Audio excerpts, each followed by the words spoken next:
किसान को इनकम नहीं मिल रही है। जब हम दूसरे सेक्शन को देखते हैं, मैं इसका एक उदाहरण देता हूं सिंपल सा।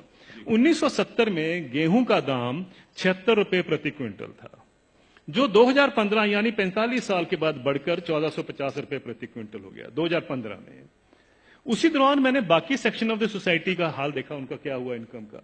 मैं सिर्फ बेसिक पे और डीए ले रहा हूं। उसी दौरान में 45 साल के पीरियड में सरकारी मुलाजिम की जो बेसिक पे और डीए है वो 120 से 150 गुना बढ़ गया, और जो स्कूल टीचर्स की जो तनख्वाह बढ़ी है उस दौरान में वो 280 से 320 गुना बढ़ गई, और जो कॉलेज के यूनिवर्सिटी प्रोफेसर हैं उनकी तनख्वाह 150 से 170 गुना बढ़ी है उस 45 साल के पीरियड में। किसान की जो इनकम है, जो गेहूं के दाम से या धान के दाम से आप नापेंगे, वो 19 गुना बढ़ती है। अगर ये जितने सरकारी मुलाजमों की भी अगर इनकम 19 गुना बढ़ी होती तो ये नौकरी छोड़ चुके होते आज तक। प्रॉब्लम यह है कि किसान का हक क्या बनता है। अगर हम 45 साल के बाद जब उसको 1450 रुपए मिले थे, अगर मैं 100 गुना भी उसकी इनकम बाकी इनकम पैरिटी के नॉर्म से चलता हूं, तो उनकी इनकम जो है या उनका मिनिमम सपोर्ट प्राइस जो है वो 7600 रुपए प्रति क्विंटल बनता था। ये उनका हक है। 7600 रुपए क्विंटल बनता था, उनको मिला 1450 रुपए। फिर ये कहा जाता साहब ये पैसा कहां से आएगा? कभी आपने पूछा जब कॉर्पोरेट को पैसा दिया जाता है कहां से आएगा?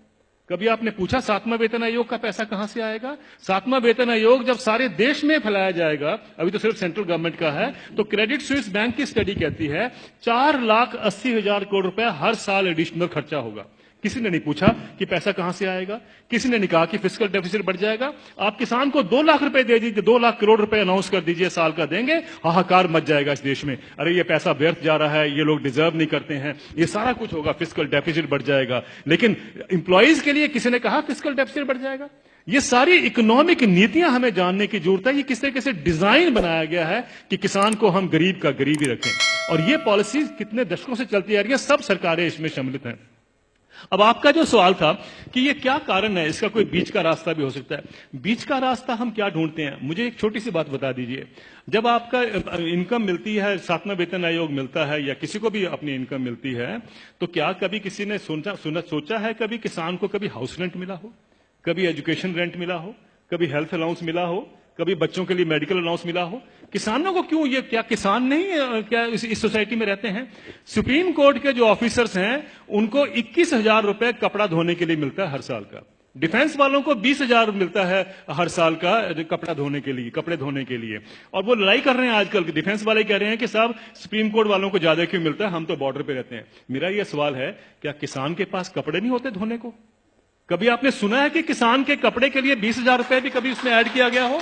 मिनिमम सपोर्ट प्राइस में क्या करते हैं हम? जो उसकी लागत लगती है और फैमिली लेबर जो लगती है उसको जोड़ लेते हैं, बस यही।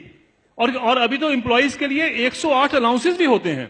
अभी तो तनख्वाह और डीए के बाद 108 अलाउंस मिलते हैं। जिस भी सज्जन को 108 अलाउंस मिलते हैं उसको तनख्वाह की क्या जरूरत है, मुझे ये बता दीजिए। लेकिन अगर मिलते हैं तो मैं ये नहीं कहता कि नहीं मिलने चाहिए, लेकिन क्या किसान ने क्या गलत किया है कि उसको नहीं मिलते हैं? मैं ये कहना चाहता हूं, कभी किसान के एमएसपी में हाउस रेंट जोड़ा गया है, कभी उसका मेडिकल अलाउंस जोड़ा गया है, कभी उसके बच्चों के लिए एजुकेशन अलाउंस जोड़ा गया है? क्यों? क्या उसने बच्चे नहीं पालने हैं? हम ये क्यों मान के चलते हैं कि किसान तो हमारे देश के ऊपर बोझ है, इसके ऊपर हम दान कर रहे हैं? आप दान नहीं कर रहे हैं, आप उसको एक्सप्लॉइट कर रहे हैं, आप किसान को निचोड़ रहे हैं, और उसी के साथ आपकी अर्थव्यवस्था चलती है। यह अर्थव्यवस्था के जब तक हम ढांचे को नहीं देखेंगे, हमें समझ नहीं आएगा कि किसान को मार इतने सालों से क्यों